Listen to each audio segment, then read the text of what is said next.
When you were kids, you all admired the champion marble shooter, the fastest runner, big league ball players, the toughest boxer. Americans love a winner and will not tolerate a loser.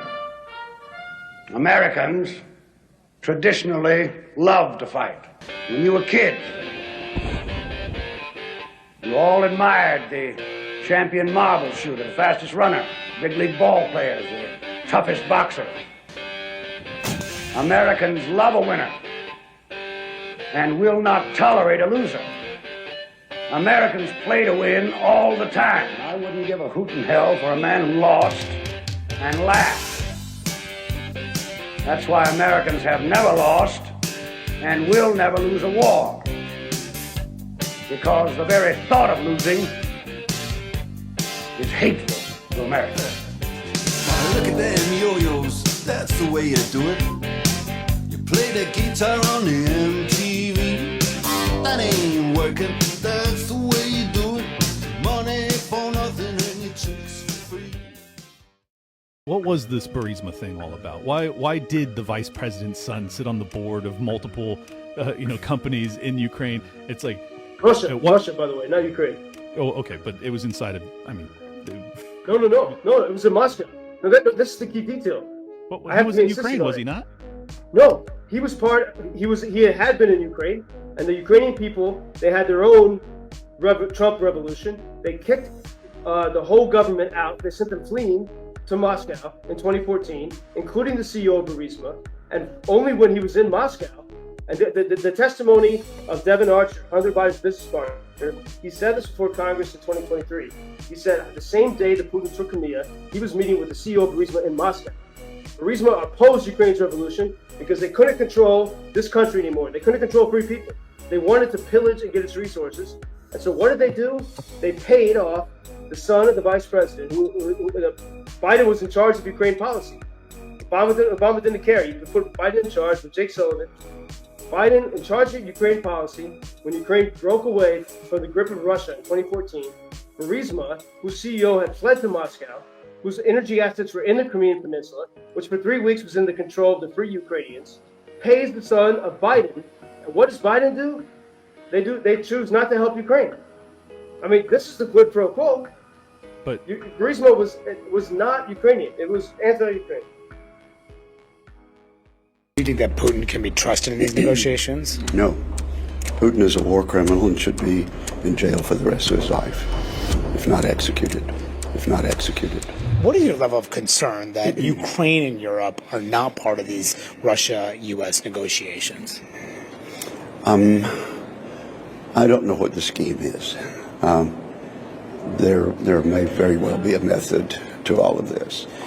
My position is that anything meaningful, any sort of peace talks that might get a fair result would definitely need to have the Ukrainians at the table and make sure that European interests are considered and carefully weighed. Putin is a war criminal and should be in jail for the rest of his life, if not executed. The extent that the White House said that Ukraine started the war, I disagree. I think Vladimir Putin started the war. I also believe, through bitter experience, that Vladimir Putin is a gangster. He's a gangster with a black heart. He makes Jeffrey Dahmer look like Mother Teresa. He has Stalin's taste for blood. I don't want to get between President Zelensky and President Trump. I never get between a dog and a fire hydrant, man. That's the way I live my life. I think they're both good men. I think they both want the same thing. And I think we will get there. Well, you think they don't know what you know? They know, believe me, they know. She works for the president. They know everything. They don't know this. Oh. You're going to educate them, huh? You think we'll get to Washington and won't be there? We all like to believe Washington knows what the hell it's doing. But let's be honest, so much of politics, total bullshit. Same with Ukraine. DC talks like Ukraine is losing. But the truth? Ukraine's winning. And here's the proof nobody's talking about. 1. Kharkiv fights back. Russia bombed it nonstop until Ukraine struck back with HIMARS. The result? Kharkiv didn't fall. It's thriving with traffic jams and all. 2. Ukraine crushed Russia's Black Sea Fleet. No navy, no problem. Sea drones sent Russia's warships running. Now, Ukraine's exporting more grain than ever. 3rd, Russia's winter blackouts failed. Moscow tried 3 winters to turn out the lights and failed. Kiev's still glowing. 4th, Pokrovsk didn't fall. Experts said 2 weeks. 6 months later, still standing strong. 5. Bakhmut changed everything. 2022. HIMARS stopped Russia's advance cold. Lesson learned? Crossing Putin's red lines works, and no nukes followed. So why doesn't Washington get this? Because no one's telling them the real story. Ukraine is stronger than Trump realizes. Time for DC to wake up. Read more at The Hill. The facts are right here. Victoria Nuland. Why does she matter? You were just some silly girl, taking in the sights of your empire's colony. If you care about Ukraine, hear us out.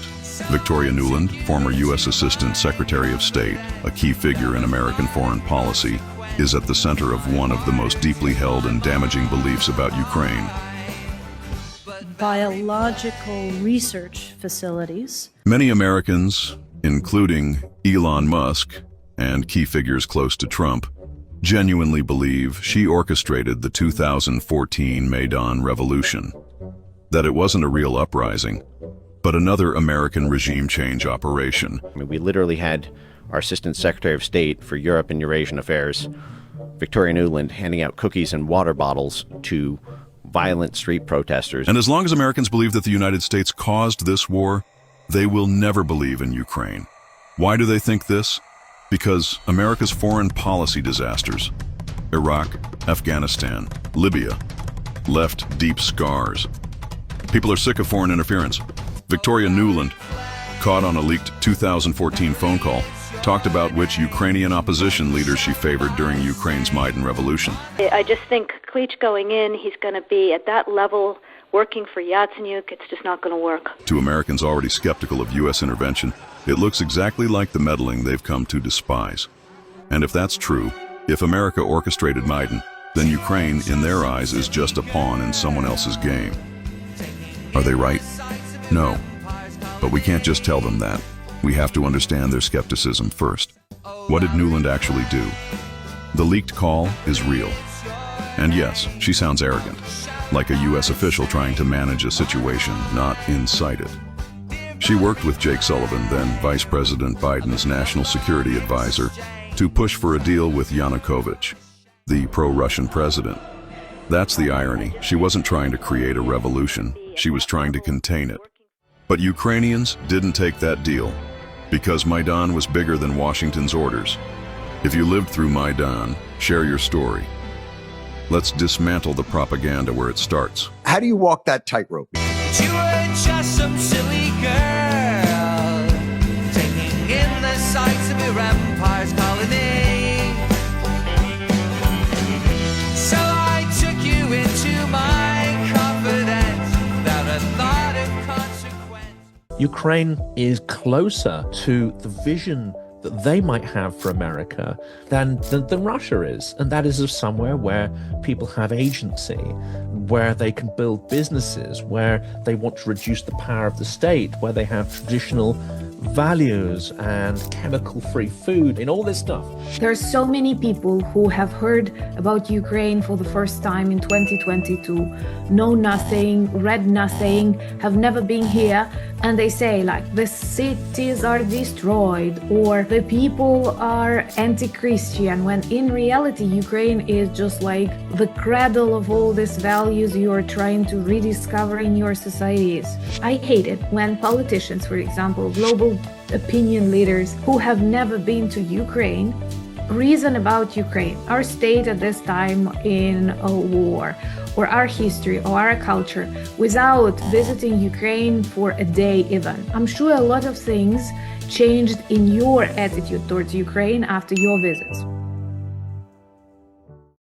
Elon Musk says we've got waste and inefficiency in the government. And we're like, yeah, we've been yelling about that for years. And as soon as you do that, how can you, how dare you? It's really interesting. John, that is exactly what the challenge is. I'm holding a hearing as of today and for the next month. I am chairman of the Health Education Labor Committee. You know what I'm holding a hearing on tomorrow? To demand to know why the commissioner of the FDA has not, in fact, at least gone forward with strong labels to warn the American people about the nature of the food that they are eating, which is leading to obesity, which is leading to diabetes. We have been absolutely irresponsible. Kennedy is right on that issue. Your point is that he wants to take fluoride out of water. That's a disaster to my mind, plus many of the other crazy things he says. So you're saying, how do you walk that line? Well, that's exactly what we are trying to figure out right now.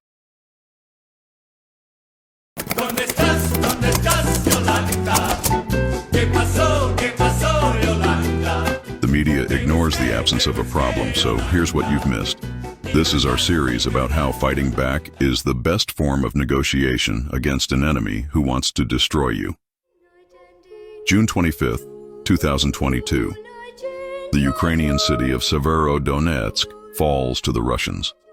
July 3rd, 2022. Lysychansk falls. At this pace, Russia was capturing a new city in Donbass nearly every week. Their advance seemed unstoppable. What would fall next? Bakhmut. Maybe in a week, predicted the experts. But something else happened on June 25th, 2022. Something that changed everything.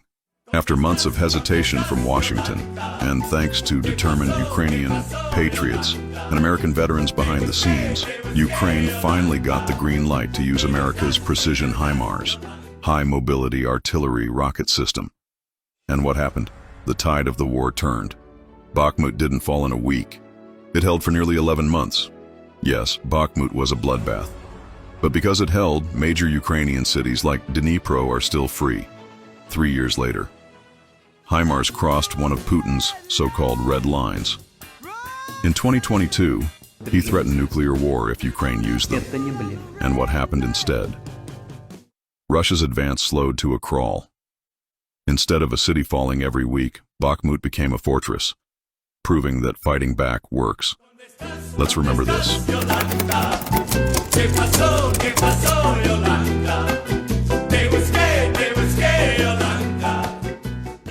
And all the experts, many great experts were saying that the Ukrainian city of Pokrovsk was going to fall within a matter of weeks. That was August, Jonathan, of last year. It's still there. It's still standing. Still there. You could read stories in August and September, and they're like, oh, Pokrovsk is going to fall in a week, and then Dnipro, the major city of Dnipro, the Russians are going to be there. It's February 10th as we talk today. Pokrovsk is still there. I have friends there. No one talks about it, though. No one says, oh, wait a second. Wait, we said it was going to fall, but now it's not. You never see that story. And so as a result, people, including General Kellogg, don't see that story. And they don't have these positive, like, okay, wait a second. This gives me energy to say that we can be, we are tougher than we realize. What that showed is, far from Putin's threats, for crossing red lines, when we get tough and we give the tools Ukrainians need, Russia gets weaker. When Biden finally let Ukraine fight back, the war changed overnight. But then he stopped. Let's see what the world can learn from the story of the Kharkiv Blitz. Just 30 miles from Russia, Kharkiv is a major city with a grand metro, beautiful parks, and low crime. Since 2014, Moscow has tried to control Kharkiv's Russian-speaking population. But even under missile fire, Kharkiv people won't surrender. Then, in May 2024, hell came to Kharkiv. Moscow launched a brutal bombing campaign to destroy the city. But Biden refused to let Ukraine use precision American weapons to strike the Russian missile launch points. Oh, he doesn't need F-16s now. Just a few miles away. For weeks, Ukraine, even Biden's usual boosters in the media, asked, why won't you let them fight back? Finally, the White House relented. Biden allowed limited strikes on Russian soil, crossing one of Putin's many nuclear red lines. Within days, the Kharkiv blitz stopped. Russian forces pulled back. The city became safe again. This might have been the moment to double down, to say fighting back works. Let's give Ukraine full permission to take out every launch site threatening its cities and stop the killing and the war. Instead, Biden's team went back to sleep. The media moved on.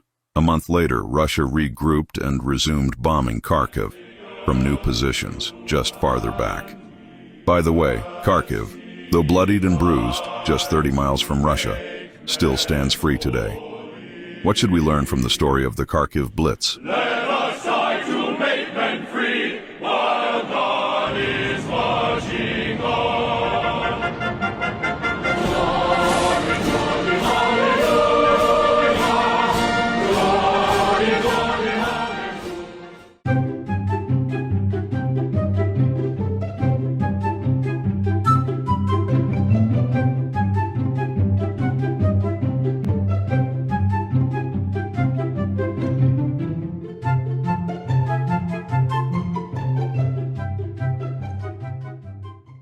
It's Russia that's killing people. If Russia stopped fighting, if Russia wanted to end the war, if Russia stopped fighting, Russia could just stop fighting. There wouldn't be a war. No one would be killed. And that would be hey, great. our job done. Yeah, well, why doesn't the West take that to Russia? Ultimately, maybe that's what the negotiations are. Which part of Britain would you give away if we were invaded and you wanted to negotiate none at all. peace? None at all. Oh, so we wouldn't give away any of Britain. But it's okay to give away a bit of Ukraine. Hang on, it's not us giving it away, Julia. Right? It's Ukraine, and Ukraine doesn't want to give it away. Of course it doesn't. But ultimately, as everybody said, it is Zelensky's decision. But ultimately, we've got to stop killing people. If we were invaded and our close allies in NATO, like the United States, basically supported us for a bit, but gave us just enough support so we could actually not lose, but we'd not enough to win. Yeah. And after 3 years, whoever was president of the United States said, from which to try and negotiate a solution. So at which point Donald Trump, let me finish. Says, oh, well, we're going to have a negotiation. But we're going to let the Russians, whoever invaded us, keep part of territory. Just kind of clarify. Just how much of British territory would you be willing to give away in those negotiations? Let's just focus on Northern Ireland, chap. Ultimately, in Northern Ireland, there was a negotiation to stop the killing. It involved horrendous compromises that lots of people didn't want to make. We didn't give away territory. We stopped killing people. We didn't give away territory. That's also correct. We didn't give away territory to invading force. That's a ridiculous analogy. No, it's a completely valid analogy. Sorry, who invaded Northern Ireland? Wars stop when people stop killing people. No, wars stop when one side is defeated. Sorry, have you heard of the Second World War? Yes. Did we negotiate the ending of the Second World War? Have you heard of there are lots of other wars where ultimately people negotiate a peace. Otherwise, you just carry on. How long are we going to carry on with this? Falklands. Yeah, Falklands we won. Oh, yeah. We didn't just negotiate with Argentina and give them some of the Falklands. No, but there's Why plenty not? of other... Why not? That would have stopped the war, Richard. Why not? Look, ultimately, we won that war, but there are other wars where it's a negotiated settlement. Because it's not our problem. Except it will be our problem when Vladimir Putin thinks he can take any territory of any country in Europe that he darn well pleases. And that's why the negotiation is about what is the strength of what is put in place to stop him going any further. That's why I've always said... What's going to stop him going any further? We've just said you can take Crimea, you can take the Donbass. That's the whole point of the negotiation.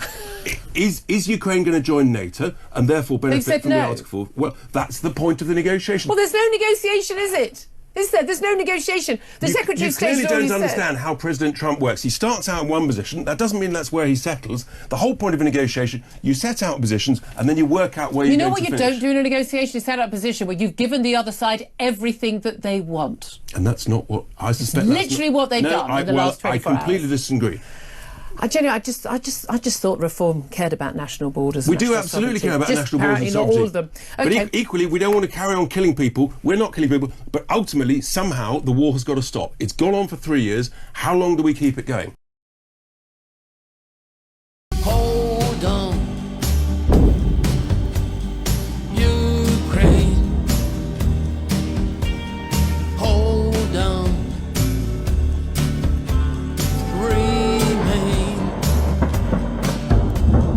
Stand up, Ukraine. Keep up, remain. When 1,000 tanks march on you, crash on you, 1,000 tanks from hell. Join your hands, join your hearts, join your voices and fight. Hold on, Ukraine. Hold on, remain. Stand up,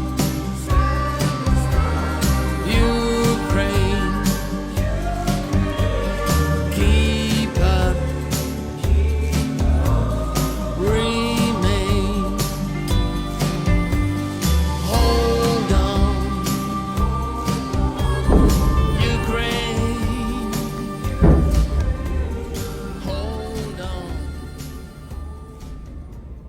We invite you to follow our channel, the only American show reporting live from Ukraine every day.